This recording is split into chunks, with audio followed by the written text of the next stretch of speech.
네, 안녕하세요. 트루엔치의 엔치입니다. 서퍼입니다. 네, 오늘은 어도비라는 기업을 가지고 왔고요. 어도비. 예, 잘 맞습니다. 아는 종목이죠. 잘 아는 종목이죠. 네. 그래서 많은 분들도 이제 어도비를 영상 편집과 관련된 이런 기업으로 알고 계실 텐데, 그쵸? 맞습니다. 맞는데 네. 이제 좀 더 다양한 산업을 하고 있고, 제가 이거를 가지고 온 이유는 너무 떨어졌다. 아, 너무 떨어졌다. 네, 나한테 왜 그러냐. 너무 떨어졌다라는 네. 걸로 가져왔습니다. 네. 자, 그래서 일단 어도비를 보면은 여기가 700불입니다. 그러니까 700달러에서 이 기간 동안, 이 짧은 기간 동안 거의 30% 이상이 빠졌고요. 최근에는 아마 더 빠졌겠죠? 그쵸. 이 기준은 이제 조금 한 1, 2주 지난 기준이어가지고 최근에 더 빠졌을 수도 있는데, 어찌됐든 500달러 부근에서 형성되어 있는 걸로 알고 있고, 사실 저는 어도비가 없습니다. 이제 없는데, 어도비라는 기업을 잘 아는 기업이고, 이거는 너무 과도하게 빠졌다라는 생각에 가져왔습니다. 근데 사실 지금 어도비뿐만 아니라 이런 소프트웨어, IT 소프트웨어 기업들 전반적으로 다 아작이 났습니다. 맞아요. 너무 아파요 지금. 예, 그래서 이제 그 부분에 대한 얘기를 하려고 그러고요. 속보인데 속보. 지금 이게 며칠 전까죠? 이게 이제 21일? 예, 21일 1월 21일 종가 기준으로 499달러네요. 네, 490. 더 싸졌어요. 예, 더 500이 깨졌네요. 네, 깨졌어요. 네, 어찌됐든 그래서 저희 이 자료는 520달러를 기준으로 만들어진 거고요. 그래서 한번 들어가 봅시다. 일단 싸다라고 말하려면 이 기업이 뭐 하고 있는데 이걸 알아야 되거든요. 그쵸. 네, 그래서 어도비에 대해서 간단히 설명을 드리면은 우선 총 3가지 사업으로 나뉩니다. 첫 번째는 디지털 미디어 사업, 두 번째는 디지털 익스피리언스, 세 번째는 퍼블리싱 사업인데 하나도 모르겠어요. 하나도 모르겠어요. 하나도 모르겠어요. 이제 다 아는 얼굴들입니다. 그래요? 이제 이름만 번지르르 한 거고. 자, 그럼 보면은 우선 이 퍼블리싱 이건 2% 정도 되니까 짜리네요, 짜리. 생략을 하겠습니다. 네. 이제 디지털 미디어 사업부가 전체 매출의 총 73%를 차지하고 있고요. 이게 핵심이군요. 네, 완전히 메인 사업이고, 두 번째 디지털 익스피리언스 사업부가 25% 정도를 차지하고 있다라고 보시면 되겠습니다. 자, 그래서 메인 사업부부터 들어가 보겠습니다. 이 디지털 미디어 사업부 안에서도 이렇게 크리에이티브 클라우드랑 크리에이티브 다큐멘트 이렇게 두 개로 나뉘는데요. 이 크리에이티브 클라우드가 아마 모두가 알고 계시는 어도비라고 했을 때 이런 영상 편집 그리고 디자인 업무를 하는 툴 같은 거를 판매하는 사업부입니다.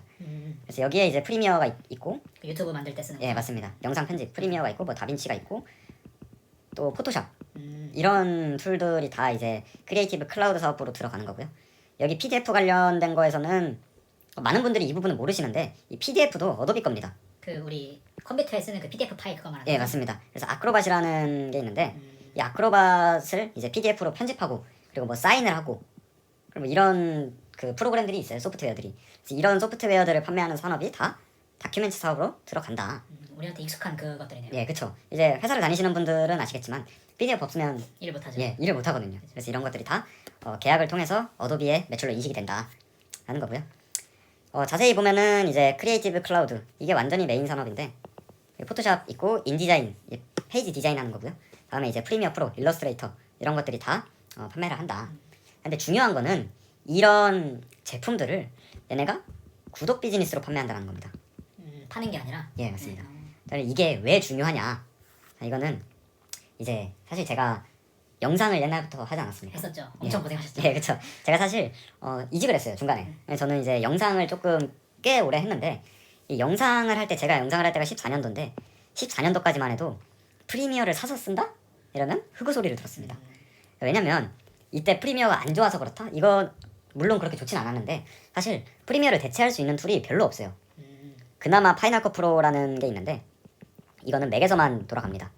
아, 맥만? 네, 맥 전용이고요. 그래서 이제 편집을 하려면 프리미어를 쓰기 싫으면 맥을 사야 되는, 그런 맥보다 배꼽이 더 큰. 가불기에 걸리는군요. 예, 그쵸. 그래서 어쩔 수 없이 프리미어를 쓰는 거였죠. 근데 어찌됐든 프리미어를 쓰려면은 그냥 네이버에 프리미어 다운 하면은 불법 다운로드 불다라고 하죠. 불다가 굉장히 잘 돼 있었어요. 잘 돼 있었어요. 잘 돼 있었어요. 그냥 정말 컴퓨터 잘 모르는 사람들도 프리미어 불다 치면은 그냥 파일 하나 받아가지고 사용할 수 있는. 그래서 굉장히 이런 불법 다운로드가 흥행이 됐었는데, 이제 어도비가 가만히 지켜보다가 한수를 두죠. 사서 써 이씨. 그럼 사서 써 이씨 하면서 구독 비즈니스로 바꾸고 불법 다운로드를 단속하기 시작했습니다. 단속을 하기 시작했군요. 예, 맞습니다. 마치 그 마이크로소프트가 윈도우즈 단속하는 마냥. 예, 맞습니다. 자, 그런데 보통 이렇게 단속을 했다라고 하면은 아니 단속을 하게 되면 이 매출이 떨어지지 않나? 라는 생각을 하게 됩니다. 반감이 생기죠. 예, 사람들이 아니 왜 잘 쓰다가 왜 그러는 거야? 너네 거 안 써. 이러고 다시 무료로 갈 것 같은데, 실상은 이 구독 비즈니스로 하면서 매출이 엄청나게 증가를 했어요. 이게 왜 그렇죠? 뭐 대체가 안 돼서 그런가요? 아니면 뭐 여러 가지가 있는데 첫 번째로 대체가 힘듭니다. 말씀하신 것처럼. 그러니까 구독으로 돌려서 돈을 내라 하는데 아 너무 짜증나 바꾸겠어 파이널 컷 프로로. 근데 맥을 사야 되네. 약간 이런 거고요. 그래서 그럴 바에는 어도비를 계속 쓰겠다라는 게 있었고, 두 번째로는 이제 영상을 하는 사람들이 프리미어가 당연히 필수적인데 프리미어만 쓰진 않습니다. 프리미어에다가 포토샵, 이 자막이나 이런 것도 다 포토샵으로 작용하기 때문에 포토샵이랑 뭐 다빈치 이거는 많이는 안 쓰는데 색감 보정할 때 많이 썼고요.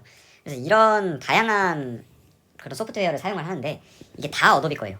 아, 그러니까 원래는 이 프리미어를 불달을 받았다고 하더라도 포토샵도 불달을 받고 다빈치도 불달을 받고 이랬어야 됐어. 그러니까 양심의 가책이 있었는데 마침 얘네가 야 그냥 월 사용료 그냥 써. 너네 거지도 아니잖아. 이거 한번 쓰면은 우리가 다 쓰게 해줄게 하니까 일반 사람 입장에서도 뭐 그 정도면은 합리적이다 라는 생각을 하게 됐고, 그래서 이 수많은 불법 다운로드가 모두 다 구독을 하게 됐습니다.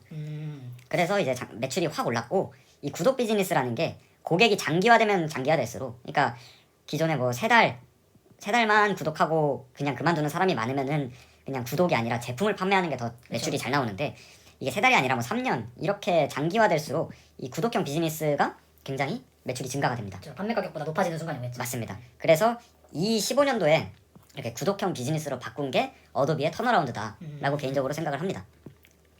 그 다음에 다큐멘치 같은 경우에는 매출 비중 13%를 차지하는데, 자 아크로밧 그러니까 PDF가 있고 뭐 PDF 리더, PDF 뭐 팩, 뭐 엑스포트 하는 것도 있고 사인하는 것도 있고, 그러니까 PDF 관련된 거를 굉장히 많이 합니다.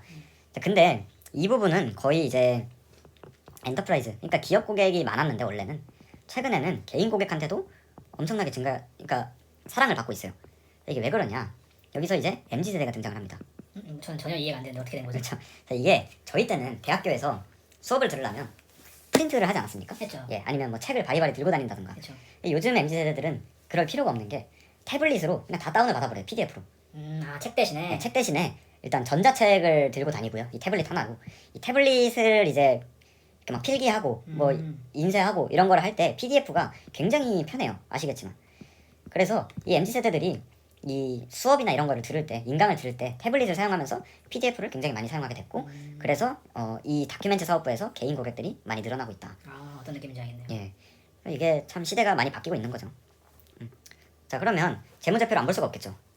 이게 놀라지 마세요. 아, 놀라지 마요? 네, 놀라지 마세요. 알겠습니다. 자, 여기서 가장 중요한 게 뭐냐? 그로스 프로핏입니다. 마진율이 높나요? 마진율이 무려 96%입니다. 원가가 없군요. 예, 원가가 이게 없습니다. 이 GPM이 96%입니다. 높네요. 그러니까 사실상 매출 원가가 4%라는 건데 없는 거나 다름없다. 그렇죠. 거의 없는 거죠. 그렇죠. 소프트웨어를 판매하니까. 그래서 이 GPA 96%가 말도 안 되는 수치고, 심지어 매출 성장이 이 구독형 비즈니스로 바꾼 다음에 거의 매년 20% 이상씩 성장하고 있습니다. 와, 높네요. 네. 그러니까 GPM이 96%인데 매년 20에서 25%씩 성장하는 기업이다. 여기서 또 놀란 게, 사실 어도비 하면은 코로나 때 수혜를 많이 받은 기업이라고 생각을 하고 저도 그렇게 생각을 하고 있었습니다. 저 IT 기업이니까. 예. 근데 보면은 코로나 때 오히려 매출이 감소를 했어요. 그러니까 매출 성장이 감소를 한 거죠. 성장폭이. 예, 성장폭이 감소를 했고 오히려 그 전에가 더 좋았습니다. 이렇게. 자, 이거는 아무래도 코로나가 발생을 하면서 일단 첫 번째로 기업들의 이제 기업들의 투자 지출이 많이 준 영향이 있고요. 두 번째로 다큐멘트 사업부에서도 이제 전반적으로 이제 학생들이 학교도 안 나가고 직장인들이 직장도 안 나가고 하니까 전반적으로 매출이 줄었다고 생각을 할 수 있을 것 같아요. 그래서 어찌됐든 코로나 이전에 항상 26%, 27%씩 성장을 했고 코로나 때도 20%씩 성장을 했다. 네, 그런 사업부고요. 이제 두 번째 사업부를 보면은 디지털 익스피리언스, 이거는 아마 생소하실 거예요. 처음 보는 것 같아요. 예, 그쵸. 이거는 이제 매출 비중의 25%, 그러니까 절대 적지 않은 비중이고요. 4분의 1을 차지하고 있는 기업인데, 이게 익스피리언스 같은 경우에는 쉽게 말하면은 이제 기업들의 디지털 트랜스포메이션, DX라고 하는데, DT? 네, DT, DX 이렇게 표현을 하는데 디지털 트랜스포메이션을 도와준다. 그러니까 사실 기업들이 이제 보통 온라인으로도 많이 사업을 영위하지 않습니까? 그렇죠. 근데 이 온라인에서 우리 페이지로 오는 사람들, 그러니까 컨슈머들의 뭐 그런 데이터를 분석하고 맞춤형 마케팅을 해주고 뭐 그런 것들을 해주는 사업부고요. 아까 이커머스랑 관련이 많겠네요. 예, 이커머스랑 관련이 많고 대표적으로는 여기서는 CRM 비즈니스랑 굉장히 비슷합니다. 세일즈포스. 세일즈포스랑 이 산업에서 경쟁을 하고 있습니다. 그래서 이 부분도 사실 요즘 코로나로 인해서 기업들의 디지털 트랜스포메이션을 많이 가속화됐지 않습니까? 그렇죠. 그래서 이 부분이 사실 미래 성장 그 사업부예요. 그렇기 때문에 이 부분에 굉장히 주력을 많이 하고 있습니다. 그래서 이제 보면은 디지털 익스피리언스 같은 경우에도 뭐 19년도에 34%나 증가를 했다가 코로나 때 주춤하고 다시 올라오는 모습입니다. 네, 그러면 이 두 번째 사업부 역시 엄청난 고성장을 하고 있는데 오히려 코로나 때 얘도 주춤했겠죠. 왜 그러냐? 코로나 때 아까랑 마찬가지로 기업들이 지출을 줄였다. 그러니까 사실 아까 앞서서 디지털 미디어 사업부에서 다큐멘츠 같은 경우에는 다큐멘츠 그러니까 PDF 하는 경우에는 기업 고객도 있지만 개인 리테일 고객도 굉장히 많았습니다. 하지만 이 디지털 익스피리언스는 사실상 거의 100% 기업들이에요. 그러니까 B2B의 영역인 거죠. 그러니까 기업들이 마케팅 지출을 줄이면은 얘는 확 타격을 받는 거고. 근데 이제 디지털 미디어 사업부는 리테일 고객, 그러니까 일반 고객도 많기 때문에 타격이 그나마 덜한 거겠죠. 듣다 보니까 이 어도비는 네. 기업들이 뭔가 마케팅을 자꾸 지출하면 지출할수록 수혜를 보는 기업이네요. 맞습니다. 일단 여기 다큐멘트 사업부랑 익스페리언스 사업부에서 기업들이 마케팅을 지출할수록 여기에 매출이 올라갑니다. 그리고 디지털 미디어 사업부에서도 일반 고객뿐만 아니라 당연히 기업들이 있는데 예를 들어서 뭐 광고 대행사나 이런 편집해주는 그런 회사들도 다 이제 프리미어를 구독하기 때문에 어도비를 구독하기 때문에 여기서도 당연히 기업들 매출이 잡히고 그런 것들이랑 연동이 되는 거겠죠. 자, 그러면 최근에 어도비가 왜 이렇게 하라 그랬냐? 총 세 가지의 큰 이유가 있는데 첫 번째로는 모두가 아시는 것처럼 너무 잘 알죠. 금리 인상, 이놈의 금리 인상. 아직 시작도 안 했는데. 시작도 안 했는데. 시작도 안 했는데. 금리 인상으로 인해서 소프트웨어 성장주의 밸류에이션이 엄청나게 축소되고 있습니다. 많이 되고 있죠. 특히 완전히 나락을 가고 있어요. 특히 완전 고성장주나 뭐가 있을까요? 중소형주. 돈 못 버는 성장주. 맞습니다. 돈 못 버는 성장주. 중소형주 그리고 돈 못 버는 성장주. 다른 말로 재무 구조가 별로 안 좋은 기업들이 굉장히 나락을 가고 있죠. 그렇죠. 자, 그 다음에 두 번째로는 이 디지털 미디어 부문 매출. 그러니까 프리미어 파는 데였죠. 아까 매출 비중 73%. 디지털 미디어 부문 매출 성장세가 팬데믹 이전 수준으로 들어가고 있다는 IB의 의견들이 나오고 있고요. 세 번째로 2022년에는 기업들의 마케팅 관련 투자 지출이 줄어들 것이다. 그래서 어도비의 성장 둔화가 우려된다. 그러니까 그놈의 마법의 성장 둔화 우려. 어도비도 받았습니다. 알았군요. 예. 그래서 이 세 가지인데 이거를 이제 분석을 해봅시다. 자, 첫 번째로 금리 인상으로 인한 소프트웨어 성장자 밸류에이션 축소. 뭐 이해는 합니다. 이게 매크로적인 그런 일이기 때문에 뭐 어쩔 수 없죠. 그러면 과연 어도비가 그만큼 엄청나게 이렇게 떨어질 만큼 고밸류에이션인가? 이거를 봐야겠죠. 그렇죠. 예. 그러면 이제 일단 피어 그룹을 봤을 때 저는 세일즈포스랑 오토데스크를 가져왔습니다. 그래서 이 둘도 역시 고성장 소프트웨어 기업이기 때문에 어도비의 피어 그룹으로 가지고 왔고요. 자, 우선은 이제 LTM4를 보면은 어도비가 2배가량 저렴합니다. 그러네요. 예. P 차이가 심하네. 그쵸. 어도비가 일단 2배가량 저렴을 하고 이제 많은 분들이 이제 소프트웨어 기업은 PS로 보는 게 맞지 않냐. PS로 봤을 때는 어도비가 비싸지 않냐. 라는 의견을 제시할 수도 있겠죠. 당연히. 그렇죠. 네. 근데 저는 어도비를 아까 본 것처럼 이 마진이 굉장히 크게 중요하다고 생각을 하거든요. 뒤에를 보면은 이 어도비의 마진, 그러니까 여기가 이제 GPM이고 여기가 OPM이고 여기가 NIM입니다. 자, 어도비 같은 경우에는 그로스 프로핏 마진이 거의 90%입니다. 매출 총 이익률. 매출 총 이익률이. 예. 근데 아까 96%는 이제 디지털 미디어 메인 사업부고 그 사업부에 한해서만. 예. 회사 모든 거를 전체적으로는. 전사적으로 봤을 때는 88%다. 그래 높네요. 예, 높죠. 근데 이제 오토데스크도 높긴 한데 이 오퍼레이팅 마진을 보면은 체감이 확 날 거예요. 영업이익률에서는 또 차이가 예, 나요. 영업이익률에서는 뭐 세일즈포스가 2%다라고 돼 있는데 이거는 제가 봤을 때 뭔가 조금 특이한 일이 있었던 것 같고. 아니 근데 세일즈포스 원래 마케팅 비용이 높아요. 아, 그래요? 네, 원래 높아요. 2% 세일즈포스는 2%다. 그리고 넷인컴 마진을 보면은 얘네 세일즈포스랑 오토데스크 같은 경우에는 오퍼레이팅 마진이 줄어들었다가 오히려 넷인컴이 더 높아요. 순이익은 더 좋다는 거죠. 영업이익보다. 그쵸. 네. 근데 이게 사실 정상적으로는 이해가 안 되는 건데 이 숫자들을 봤을 때 얘네는 이 넷인컴을 사업으로 벌고 있는 건 아니다. 뭔가 있겠죠. 뭐 기타 영업 그쵸. 영업의 이익 뭐 이런 게 있나? 예, 그쵸. 기타 영업의 이익이나 뭐 투자 손익 네. 뭐 이런 그리고 뭐 그런 재무적인 회계적인 이슈도 있을 것 같고요. 그래서 어찌됐든 그런 거를 다 따져봤을 때 오퍼레이팅 마진으로 보는 게 맞고 오퍼레이팅 마진으로 봤을 때 어도비가 피어 그룹보다 거의 뭐 오토데스크엔 2배 이상 그리고 뭐 세일즈포스에는 거의 18배 차이가 나는 마진을 갖고 있기 때문에 PS로 보는 거는 전혀 의미가 없다라고 생각을 했고 그래서 PE 멀티플로 봤습니다. 이해했습니다. 예. 그랬을 때 LTM 그러니까 라스트 12 months PE는 51.14 그러니까 피어 대비 2배 저렴하고요. 넥스트 12 months 퍼는 31.39다. 자, 그러면 생각을 해봅시다. 어도비 같은 경우에는 경제적 해자를 가지고 있는 기업이라고 저는 생각을 하거든요.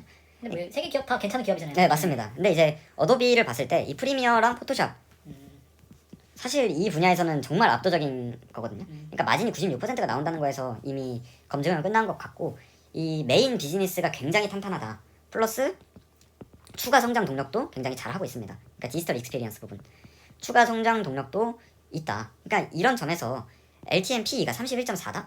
그러니까 이게 결코 비싸냐? 그러니까 저는 절대 아니라고 생각을 합니다. 그러니까 지금은 30 이하로 내려왔을 수도 있겠네요. 한참 내려오지 않았을까요? 네, 그렇죠. 오히려 지금 퍼가 이 어도비의 PER이 30 이하다. 이게 과연 비싸냐?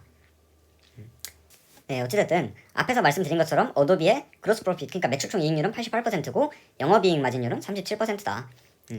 그래서 심지어 어도비는 비즈니스의 진입 장벽도 굉장히 높은 산업을 하고 있고 거기서 당연히 압도적인 탑1 기업이고요. 성장률도 과거 5개년치 CAGR이 20%다. 그리고 마진 전체 전사적 마진은 거의 90%에 육박하는 기업인데 얘네 PE가 30 이하인 게 비싼 거냐? 전혀 아니다 라고 판단을 하게 됐습니다. 그러면 두 번째로 그럼 얘네가 재무구조가 안 좋았을 수도 있잖아요. 그럼 그거를 봤을 때 이 뎁을 봤는데 얘네를 보면은 19년도부터 수년금 상태입니다. 그렇네요. 예, 굉장히 돈이 많아요. 그렇기 때문에 오히려 잘 생각을 해보면 지금 소프트웨어 기업들이 타격을 받고 있는 게 그러니까 하이퍼 인플레이션 그리고 금리 인상 시대에서 불리하다라는 점인데 사실 어도비가 금리 인상이 됐을 때 타격을 받을 만한 재무 구조도 아니고요. 그러니까 금리 인상 시대에 재무적 타격 미미할 것이다. 플러스 지금 굉장히 뭐 노동력도 올라가고 각종 뭐 재료값이 엄청나게 상승하고 있지 않습니까? 인플레이션이. 그렇죠. 예. 근데 얘네 같은 경우에는 제조 원가라는 게 없어요, 애초에. 소프트웨어 기업이다 보니까 이 인플레이션의 영향을 받지 않아요. 그러니까 오히려 지금 매크로적인 상황에서 제조업이나 이런 애들을 사는 것보다 어도비를 사는 게 더 합리적이지 않냐라는 게 이제 저의 의견인 거죠. 두 번째는 디지털 미디어 부문의 성장세가 팬데믹 이전 수준으로 돌아가고 있다라는 의견인데 앞서 말씀드린 것처럼 이거는 틀린 의견입니다. 오히려 팬데믹 때 성장률이 가장 낮았고요. 팬데믹 이전의 성장세가 훨씬 높았습니다. 왜 그러냐면 어도비는 일단 리테일 수요, 그러니까 리테일 여기서 말하는 리테일이라는 건 일반 고객이겠죠. 그러니까 일반 고객들의 수요는 항상 꾸준했고요. 이제 기업팀의 마케팅이 이제 줄었기 때문에 20년도에 성장률이 좀 저조됐던 건데 22년에 만약에 기업들의 마케팅 지출을 줄인다라고 했더라도 코로나 때보다 더 줄이겠냐? 그러니까 코로나 때만큼 줄여도 20% 성장을 한다라고 가정을 할 수 있습니다. 그렇기 때문에 이 부분은 조금 과한 우려라고 생각을 합니다. 그럼 이제 혹시 21년도 성장세가 마지막 분기에 확 꺾였을 수도 있잖아요. 그러니까 이런 의견이 나올 수도 있잖아요. 그렇죠. 마지막에 꺾였지만 희석돼가지고 그런 걸 수도 있죠. 맞습니다. 근데 이제 분기별로 봤을 때도 일단 4분기를 봤을 때도 QOQ 5% 성장을 했고 꾸준히 증가를 하는 모습입니다. 근데 이제 EQ 그러니까 21년 2분기에는 역성장을 하긴 했지만 1분기에 굉장히 큰 그런 성장을 했기 때문에 이거에 의한 효과를 보이고요. 첫 분기가 너무 높아서. 예, 맞습니다. 그랬을 때 이 분기별 성장을 봤을 때 대체 어디서 둔화를 받는지 저는 잘 모르겠습니다. 자, 마지막으로 세 번째, 22년 기업들의 마케팅 관련 지출이 줄어들 것이다. 분명 이거는 타격이 있을 겁니다. 앞서 말한 것처럼 디지털 미디어 부분에서 다큐멘트 사업부 플러스 디지털 익스피리언스 부분은 B2B로 이루어지기 때문에 기업들의 마케팅 지출이 줄어들면은 얘네 매출도 줄어드는 게 맞아요. 예, 하지만 앞서 말했듯이 코로나 때에서도 기업들이 지출을 확 줄였을 때도 20% 정도 성장을 했습니다. 그렇죠. 예, 코로나 때보다 더 줄일 거냐 22년 때. 그럴 이유가 없습니다. 그리고 디지털 익스피리언스 사업부가 기업들한테 오기 때문에 기업들의 마케팅을 줄인다. 그래서 이 부분도 타격을 받는다. 합리적인 것처럼 보이지만 제 기준에는 전혀 영향이 없을 것 같습니다. 왜죠? 왜 그러냐면 디지털 익스피리언스는 말 그대로 아까 말한 것처럼 디지털 트랜스포메이션을 도와주는 거예요. 근데 기업들이 코로나를 겪고 나서 사고 방식이 좀 달라졌습니다. 그러니까 대면으로 해야 되는 것들을 다 온라인, 그러니까 디지털로 다 바꾸려고 굉장히 많이 노력을 하고 있어요. 그렇기 때문에 마케팅 지출을 줄여도 과연 디지털 트랜스포메이션에 투자하는 비용을 줄일 거냐?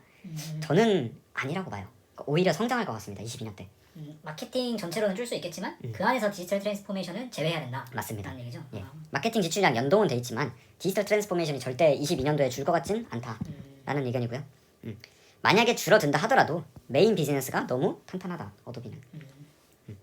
그래서 오히려 이런 우려가 반영이 됐을 때 지금 싼 가격이고 굉장히 사기 좋은 거라고 생각을 하고요.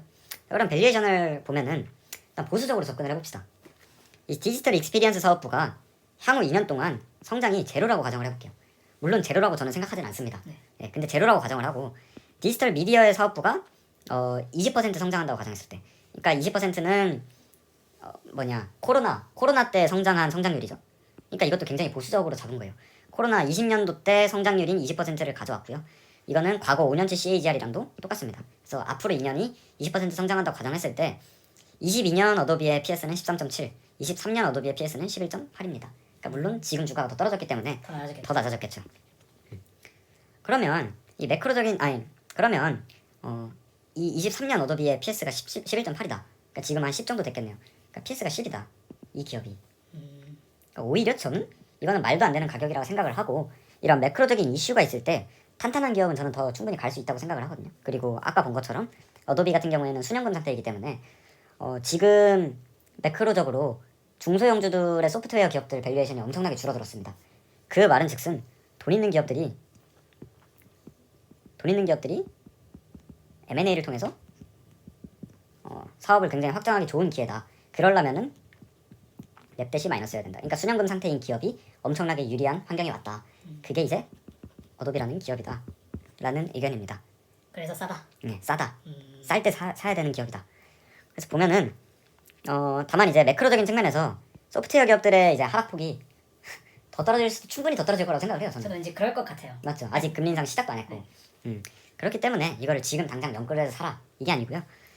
곧 있으면 2월 초였던 것 같은데 정확한 날짜가 기억이 안 나는데 2월 초에 1분기 실적 발표가 있습니다. 그러니까 제 피지컬 이어로는 이번 실적 발표가 22년 1분기거든요. 얘네는. 그래서 피지컬 이어 1분기 실적 발표가 있고 여기서 진짜로 성장 둔화가 되고 있냐 이거를 확인을 해야겠죠. 만약에 다음 실적 발표에서도 성장 둔화가 보이지 않는다.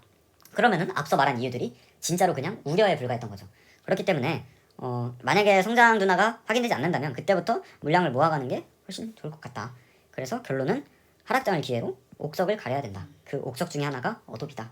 라는 의견입니다. 엔치님은 이 옥석 사실 건가요? 죄송한데 저는 네네. 지금 앞으로 그러니까 얼마 전에 이사를 했지 않습니까? 네네. 그래서 돈이 없어요. 돈이 없어. 알겠습니다. 그래서 여러분도 보시라. 기부해 주시는 거군요. 그렇죠. 일단 저는 안 삽니다. 알겠습니다. 네. 못 삽니다. 못 삽니다. 네네. 네. 그래서 아무튼 조금 다 신나게 얘기하고 나니까 걱정이 되긴 하는데 네네. 투자는 당연히 본인 책임이고 저는 개인적으로 어도비 굉장히 좋은 기업이고 지금 싼 주가라고 생각을 하기 때문에 어도비에 관심이 있으신 분들은 한 번 더 공부를 해보시고 1분기 실적을 확인하신 다음에 모아 가시면은 장기적으로는 저는 충분히 합리적인 판단이라고 생각을 합니다. 좋습니다. 네, 그러면 다음 편에선 더 유용하고 재밌는 정보로 돌아오겠습니다. 안녕. 안녕.